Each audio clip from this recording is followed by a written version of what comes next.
Assalamualaikum warahmatullahi wabarakatuh. Semangat pagi. Jawabnya apa? Pagi, pagi, pagi. Luar biasa. Kasih tepuk tangan dong diri sendiri. Yeay, luar biasa nih. Gimana keadaannya? Aman? Keadaannya sehat? Bagaimana mentalnya? Bagus? Oke, bagus banget. Fisiknya gimana? Olahraganya gimana? Kalau keluar jaga loh prokesnya. Oke, keren banget sih kalian semua ini. I love you kalian semua deh, beneran. Hai sahabat, kita mendengar ya bahwa akhir-akhir ini lagi marak banget, lagi menjadi pembahasan di semua orang tentang masalah adanya bullying sampai mengakibatkan pelecehan seksual salah satu ASN di salah satu kantor ya di Indonesia, dan itu dampaknya sangat mengakibatkan si korban itu bahkan mengalami tekanan tersendiri dan perlu mendapatkan penanganan secara psikologis gitu loh. Sebenarnya apa sih maksud dengan bully itu sendiri dan apa dampaknya sih secara psikologis? Kalau kamu mungkin di kantor mengalami hal seperti itu, apa yang harus segera kamu lakukan? Langsung aja yuk kita bahas yuk sekarang yuk.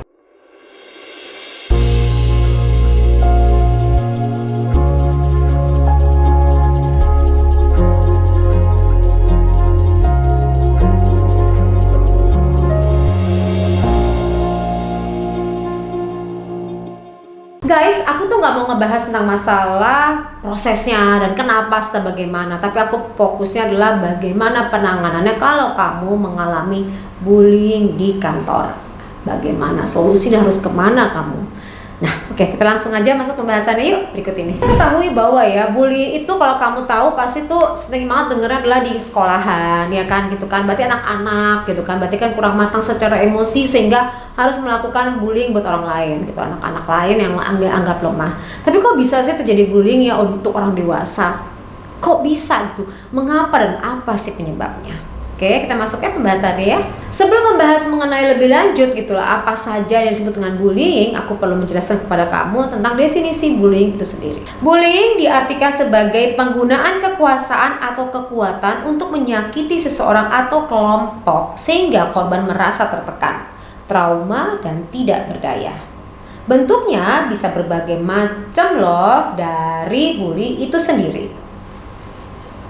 Bisa memukul, menampar, memalak, bisa secara verbal, menggosip, mengejek, serta psikologis loh guys, dengan cara mengucilkan, mengabaikan, dan mendiskriminasi. Nah, aku jelasin ya bagian-bagian daripada bullying itu sendiri supaya kamu paham yang kamu rasakan termasuk bullying jenis apa. Pertama, bullying fisik. Penyerangan disasarkan kepada fisik seperti intimidasi fisik, pelecehan, serangan simulasi seperti mengangkat kepalan tangan seolah akan menyerang, melemparkan benda ke dekat korban hingga pemerasan dan bahkan pemerkosaan. Yang kedua, tangible bullying. Bullying yang satu ini biasanya dilakukan oleh seseorang yang sadar bahwa dirinya berkuasa. Biasanya pelaku akan menggunakan kekuatan formal seperti jabatan, tingkat sosial, dan kekayaan untuk melakukan intimidasi. Yang ketiga, verbal bullying. Mereka akan menyerang korbannya dengan cara mempermalukan, menggoda, menghina, serta selalu menjatuhkan korban melalui ucapannya. Kritik negatif yang tidak berdasar akan dilakukan secara terus-menerus juga merupakan bagian dari bullying verbal. Bahasa yang resis, seksis juga bentuk lain dari bullying. Yang keempat, intimidasi terselubung. Biasanya tidak terlihat seperti sedang membuli. Mereka menggunakan kata-kata yang cenderung halus namun bertujuan menjatuhkan. Penyerangan ini justru menjadi hal yang paling berbahaya. Contohnya, lelucon negatif, gosip dan pembicaraan yang menjelekkan seseorang, mencemoohkan, sarkasme, bahkan kontak mata yang merendahkan seseorang. Yang kelima, nah ini banyak banget nih guys, cyberbullying. Itu luar biasa sekarang lagi merajalela.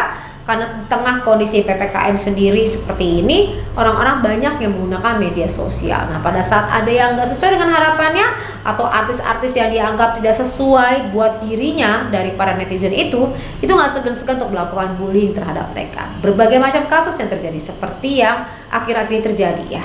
Beberapa pelaku melakukan penyerangan pada korban dengan memanfaatkan teknologi. Nah, itu disebut dengan cyberbullying ya. Nah, kira-kira dampaknya untuk orang dewasa yang mendapatkan bullying itu sendiri apa sih efeknya terhadap orang tersebut? Banyak banget loh guys. Sebagai berikut. Dampak bullying tidak hanya menurunkan rasa percaya diri saja. Pada banyak kasus, dampaknya bisa sampai trauma, isolasi sosial, dan memiliki masalah dengan relasi sosial loh. Korban bullying umumnya tidak mudah percaya pada orang lain. Bahkan ada yang sampai memiliki keinginan bunuh diri. Bully tidak berdampak negatif karena bagi seseorang seiring berjalannya usia, tidak sedikit pula yang menjadi pengalaman bullyingnya menjadi sesuatu yang lebih produktif loh. Kekesalan dan kemarahan akibat bullying yang diterima justru disalurkan dengan hal-hal yang membangun kepercayaan diri dan memotivasi dirinya untuk menjadi lebih maju. Bullying tidak berdampak negatif karena bagi seseorang seiring berjalannya usia, tidak sedikit pula yang menjadikan pengalaman bullyingnya menjadi sesuatu yang lebih produktif. Kekesalan dan kemarahan akibat bullying yang diterimanya justru disalurkan pada hal-hal yang bisa membangun loh. Membangun apa? Membangun kepercayaan diri, memotivasi dirinya menjadi lebih maju.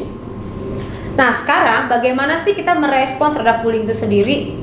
Nah, ini penting banget ya guys. Terus bagaimana sih kalau kamu merespon bullying itu sendiri? Solusinya apa? Nah, ini gini ya. Jika ada kerabat yang sengaja atau tidak sengaja menampilkan perilaku bullying, disarankan untuk menegur dan mengingatkannya.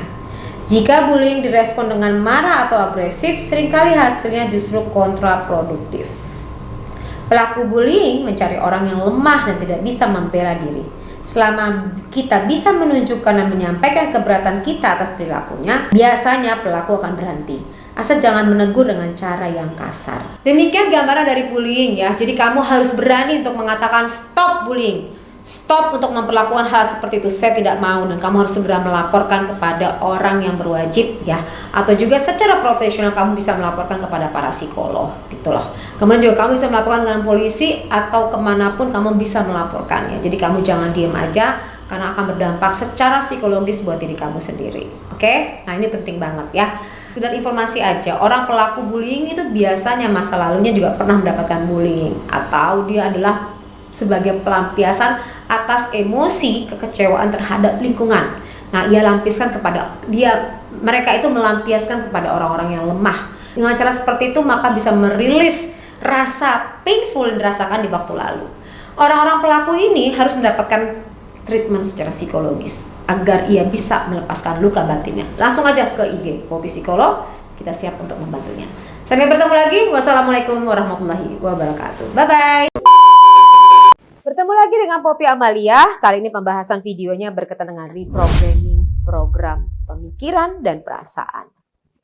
Seperti apa sih pembahasannya dan kenapa kaitannya bisa mengubah nasib? Diskusi ini bisa berguna untuk apa saja. Misalnya kamu yang lagi mencari pekerjaan, atau kamu yang lagi kehilangan arah, atau kamu yang lagi sakit belum sembuh-sembuh, atau keadaan kamu yang tidak baik, atau rezeki kamu yang seret, atau masalah dengan keluarga, atau masalah dengan lingkungan. Bisa untuk apa saja, bahkan untuk hal-hal yang kamu tidak pikirkan bisa menghasilkan yang luar biasa, misalnya rezeki atau uang yang berlimpah-limpah. Saya sampaikan di sini dalam bentuk program ulang pemikiran dan perasaan. Harapannya adalah Anda bisa bergabung di kelas saya dalam program reprogramming program bersama Poppy Amalia.